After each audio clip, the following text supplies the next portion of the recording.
Hello, fifth graders. Let's start making our Jen Aranyi inspired landscapes. So we're going to create a landscape with a background, a middle ground, and a foreground composed of lines and texture, and of course, color with our beautiful watercolor background.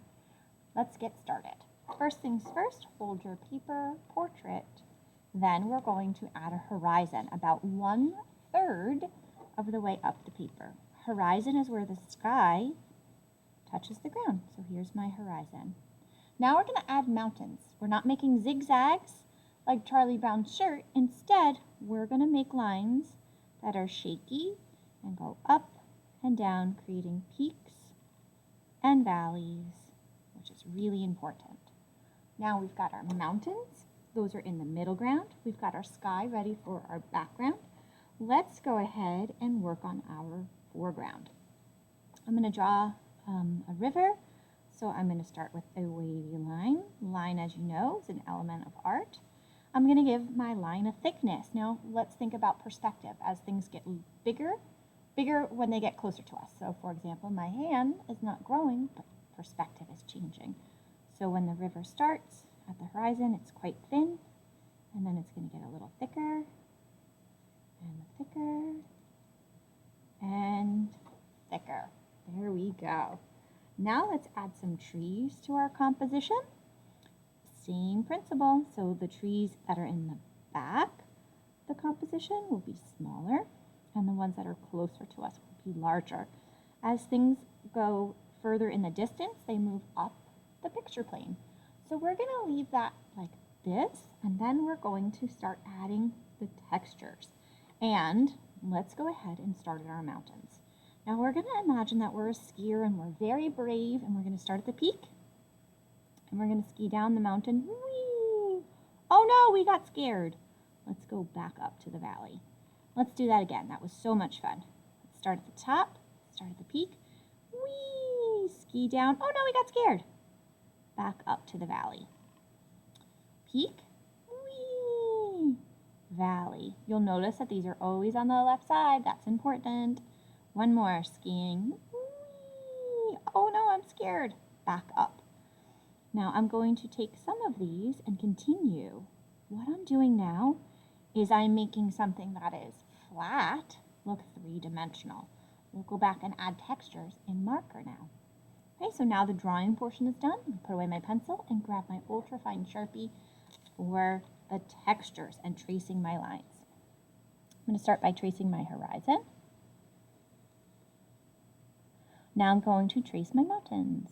So I'm staying on these squiggly, craggly little lines so they look like real mountains. They're not straight at all. Those rock formations would not be straight in real life. Now, we're going to add some cool texture to our mountains. So I've traced those sections. All of my mountains are ready to go. Now we're going to add in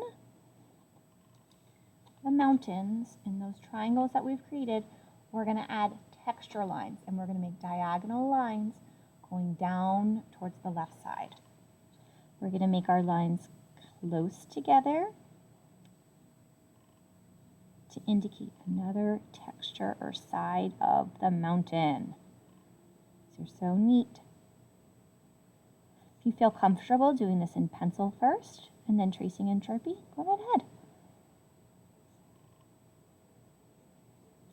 Same direction of the lines. And I'm trying my best to keep the same distance, keeping that consistent between my lines as well. There we go, a couple more here. Last mountain. Here we are. And perfect. Okay, let's get in that river. First, I'm going to trace my lines that are there. So this is perspective. We're showing two sides.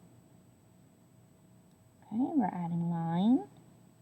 most basic element of art. I'm going to add a third line on the left side to indicate this has like a little bit of a, like it has a depth to it. So I'm going to just make some lines in here, little texture lines. Okay, now let's go to our trees. Now for trees, I have two different techniques for you. We're going to start with a very simple one. So we're just going to make little lines going out, and as they go towards the bottom, they're a little wider, like an evergreen tree. Okay, so that's technique one for the trees. Here we go, left and right. Perfect. Technique one. Now for the ones that are closer to us, I'm going to do a little bit more of an advanced one because that's closer to us, so we would see more detail, obviously. So now we're going to make little branches out. These are much more loose, flickery, and he's going to be much larger. Trees and all things in nature grow up towards the sun. How neat are these? Here we go. Some neato trees. Oh my goodness. This composition of a landscape is really coming together. Adding these branches. I shouldn't say leaves. Oh my goodness, I should say needles. I think they are technically leaves, but good. And the more funny and irregular they are, they're actually more realistic they'll look. Now let's just go ahead and have some fun with some other texture lines. Add a little water to indicate the direction that the water is flowing. We can add some texture lines in the mountains. I'm just adding little squiggles here and there, making sure I'm not doing the same thing on each mountain. Wonderful. And I'm going to add little just indications here of some land. So now my composition is black and white. There's no color, but I do have various line types. I have some texture lines, I have some straight lines, I have some wavy lines. I'm just going to give my mountain a little bit of a thickness here to give it a little bit more presence, give emphasis. Okay. Now we're going to add color in a moment, and when we add color, we're going to create harmony. We're going to balance out our composition with black and white and beautiful dazzling color on one side. For our watercolor technique, we're going to use a wet on wet technique. So let's see what we have. I have liquid watercolors, I have purple, I have blue, and I have like a turquoise and a sparkle purple. Okay, these are liquid watercolors because my liquid watercolors are very intense. I have some small brushes, small area, small brush. So I'm going to take some water and I'm going to paint the sky with water. Okay, so I'm going to paint the sky with just water. Going next to my mountains. Okay, just water. So I have to work quickly before my water dries. Here we go. Excellent, excellent. All the little sections. Now we're going to watch as the watercolor bleeds. So let's do some purple first. I'm going to go next to my mountain and I'm just adding little dots of color and I'm just letting my color surge and grow and bleed. And because, here's some blue, I'm using that wet on wet technique, we can see the color just pulling into the sky. This is really neat. And it's going to blend because we're using all cool colors together. So I'm going to add, just kind of dotting my brush. There we go. Wonderful. Now I can go back in. I can add a little water if I want to blend it more. But we really don't want it homogeneous. We want it to be different. Another thing I can do, I have right here, is I have a teeny little bit of Epsom salt. This will suck up some of the paint, so I can take little tiny bits. This is Epsom salt. This is not edible, of course. And then I have a pipette here with a little alcohol. It's something you would put on a cut. And I can put little alcohol dots for some cool effects in the sky. Gently use these. Don't overuse them. Little tiny bits. Let me take a second to just move my materials and show you our finished art. So we have gorgeous texture.